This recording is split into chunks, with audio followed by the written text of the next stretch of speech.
kitaffe Ssaabasumba, ndi musanyufu nnyo okubeera nti nze omu ku baaweebwa obuvunaanyizibwa ssebo kitaffe Ssaabasumba neyanza nnyo neyanzeege. Abagenyi ba Ssaabasumba mwenna mbassaamu ekitiibwa. Njagala mu ngeri y'enjawulo okwebaza olw'obuvunaanyizibwa obwampeebwa nze ng'omuntu, kubanga ekimu ku bintu ebizibu okufuna n'okunoonya zi ssente, ate ng'obuvunaanyizibwa obwo bwampeebwa mu nnaku ntono oba mu myezi mitono. Era bwe nafuna amawulire ago, twali ne mukama wange Katikkiro, twali Boston, ne mutegeeza ku mawulire ago, naye yaŋŋamba ebigambo bino nti obuvunaanyizibwa Ssaabasajja bwe yakuwa tobumanyi. Ekyokubiri, akola obulungi gwe basse emirimu, naŋŋamba nkugambye genda okola omulimu gwa Ssaabasumba, era okuva olwo sadda mabega. Njagala mu ngeri y'enjawulo okwebaza abo bonna be tutuuseeko, bassebo ne bannyabo, mwebale nnyo, mwebale ddala, naye okusingira ddala bannamawulire, kubanga ebbanga lyali ttono nnyo, naye nga tulina okusala amagezi okulaba nga tutuuka ku buli muntu yenna. Njagala okwebaza aba Vision Group, omuli New Vision ne Bukedde, babadde basaale mu nteekateeka eno. Njagala okwebaza emikutu gy'amawulire gy'Obwakabaka, BBS ne CBS, mwebale nnyo, mwebalire ddala, n'abalala mwenna baboogeddeko, naye olw'okuba nti ebisinga mukama wange abyogedde, kanjogere ebigambo bitono nga bigenda kwebaza, ngenda kubyogera nadde nabitadde mu lufuutifuuti.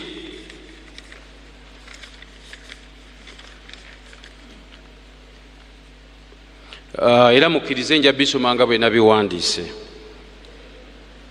Your Grace, as the fundraising committee, our lead strategy was centered around this Jubilee year of pilgrimage. St. Mary's Cathedral, Lubaga, being one of the designated places of pilgrimage, enabled us to coin the fundraising drive dubbed Lamaga Yoyota Lubaga at 100 years. Enteekateeka eyo twali tulina okunoonya omulamwa omutuufu ogusobola okubeera nga gunnyikira mu mirimu gy'Abakristu n'abantu ba Katonda.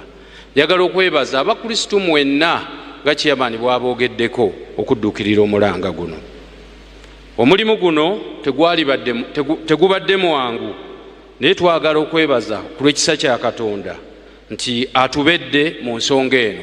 Buli gye tubadde tujja nga mutwaniriza bulungi nnyo. Njagala n'okwebaza mu ngeri y'enjawulo ku bimu ebintu ebitono binayogera ne Katikkiro nze saamanya, kuba bwe namutegeeza yaŋŋamba nti okulondebwako nkumanyi, kitegeeza nti abakulu baali bamutuuseeko dda, naye nga simanyi nti mulimu amakulu amakusike, era mukkirize nakano nkabasomere.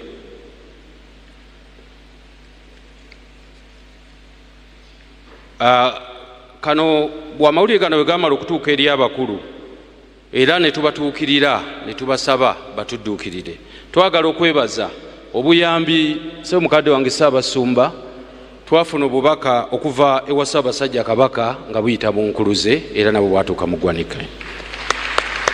Ne tufuna obubaka obulala okuva ew'ekitiibwa Katikkiro wa Buganda nga buyita mu ggwanika, era nabwo ne tubufuna era butuyambye. Ne tufuna obubaka obulala okuva eri baminisita bo nga abantu n'ab'ebitiibwa abalala. Bassebo mwebale nnyo, mwebalire ddala, wamu n'abakungu ba Kabaka. Kakati kano kankasome mu Luzungu. This gesture of goodwill from the Kingdom of Buganda towards the Mother Church is a true reflection of what transpired 111 years ago in 1914 at the start of the construction of this cathedral. The Kingdom of Buganda by then tasked one of the loyal legions, notably Stanislas Mugwanya, to join hands with Bishop Forbes, the co-adjutor Bishop of the Ordinary at the time, Bishop Stretcher, Abaganda gwe bakazaako Sitenseera, to raise funds for the construction of the cathedral from within and outside Uganda. Not forgetting the late Senkatuuka, who provided all the bricks for the construction of the cathedral. I wish to thank the Mother Church for upholding this relationship with the Kingdom of Buganda, which has existed for over 140 years. I'm delighted to note that 100 years after the construction of the cathedral, consecration of the cathedral, I stand here before you as a loyal servant of the Kingdom of Buganda, joining hands with your grace and the Mother Church in the footsteps of our forefathers in faith and service to ensure that this temple of God majestically walks into the future in service of God's people.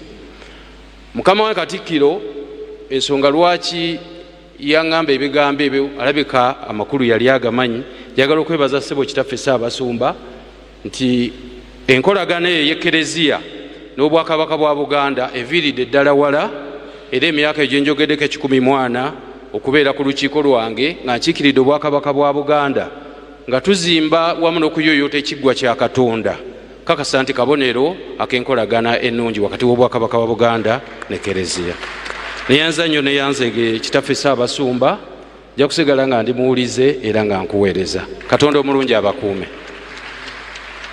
Njagala n'okwebaza mu ngeri enjawulo olukiiko olwembadde nkola nalwo, kubanga ensonga zonna zibadde zitambulira akakiiko ka Fundraising Committee okunoonya ssente, ng'obukiiko bulala butubuuza mukoze eki. Abakulu abo kambasabe bayimirireko, muyimirireko. Ne Ssaabakristo obaddeko, nze mbadde nkutuma ku ludda olwo. Ne Popo Night Joseph Yiga abadde ku bukiiko bubiri, bassebo mwebale nnyo, mwebalire ddala.